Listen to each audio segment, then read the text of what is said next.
CM Jagan పై జరిగిన దాడి ఘటనపై మాజీ మంత్రి కొడాలి నాని సంచలన వ్యాఖ్యలు చేశారు. సీఎం జగన్ ను రాజకీయంగా ఎదుర్కోలేక ఆయన్ను అంతమొందించే ప్రయత్నం జరుగుతుంది అన్నారు. చంద్రబాబు ప్రేరణతోనే గత ఎన్నికల్లో ఇప్పుడు దాడులు జరిగాయని కొడాలి నాని ఆరోపణలు చేశారు. జగన్ ను రాళ్లతో కొట్టమని నిన్న మధ్యాహ్నం తుళ్లూరులో చంద్రబాబు చెప్పారన్నారు. చంద్రబాబు మాటలు విని తెలుగు తమ్ముళ్లు సీఎం జగన్ ను చంపడానికి ప్రయత్నించారని ఆరోపించారు.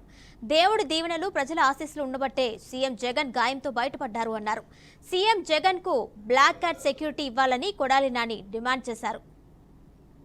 జగన్మోహన్ రెడ్డి గారిని రాజకీయంగా ఎదుర్కోలేక, జగన్మోహన్ రెడ్డి గారిని రాజకీయంగా ఏమీ చేయలేక 10 సర్వేలు చేస్తే ఈ రాష్ట్రంలో కానీ ఈ దేశంలో కానీ ఉన్నటువంటి నీతి నిజాయితీతో ఉన్నటువంటి సంస్థలో 9 సంస్థలు జగన్మోహన్ రెడ్డి గారికి 125 పైన అసెంబ్లీలు, 20 పైన పార్లమెంట్లు వస్తాయని చెప్తుంటే రాజకీయంగా నిరుద్యోగులైనటువంటి కొంతమంది వెధవలు, రాజకీయంగా జగన్మోహన్ రెడ్డి గారిని తట్టుకోలేనన్నటువంటి కొంతమంది వెధవలు, అదేవిధంగా డాక్టర్ బిఆర్ అంబేద్కర్ గారి విగ్రహాన్ని 125 అడుగుల విగ్రహాన్ని విజయవాడ నడిబొడ్డులో పెట్టారన్నటువంటి కక్షతో కొన్ని వర్గాలు ఈరోజు జగన్మోహన్ రెడ్డి గారి మీద దాడి చేసాయని చెప్పి నేను భావిస్తున్నాను.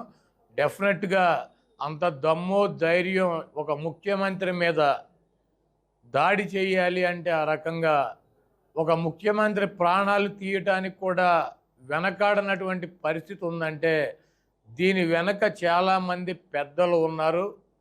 వాళ్ళు ఇచ్చినటువంటి ధైర్యం కావచ్చు, వాళ్ళు ఇచ్చినటువంటి సొమ్ము కావచ్చు, ఈరోజు జగన్మోహన్ రెడ్డి గారి మీద నిన్న దాడి జరిగిందని చెప్పి నేను భావిస్తున్నా. ఎందుకంటే నిన్న మధ్యాహ్నం తుళ్ళూరులో, గుంటూరు జిల్లాలో చంద్రబాబు నాయుడు చెప్పాడు, నేను చూసా, జగన్మోహన్ రెడ్డిని రాళ్లతో కొట్టమని చెప్పి నిన్న మధ్యాహ్నం చెప్పాడు. అతను తుళ్ళూరులో వీడియోస్ ఉన్నాయి.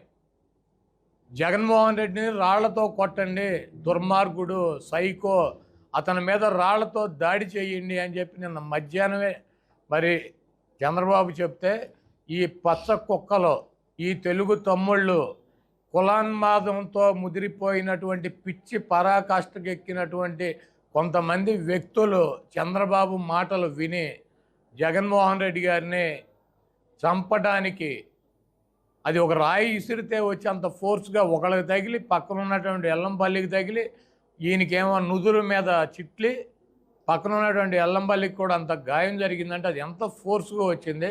చేత్తో కొడితే ఈ రకమైనటువంటి కార్యక్రమం జరుగుతుందా?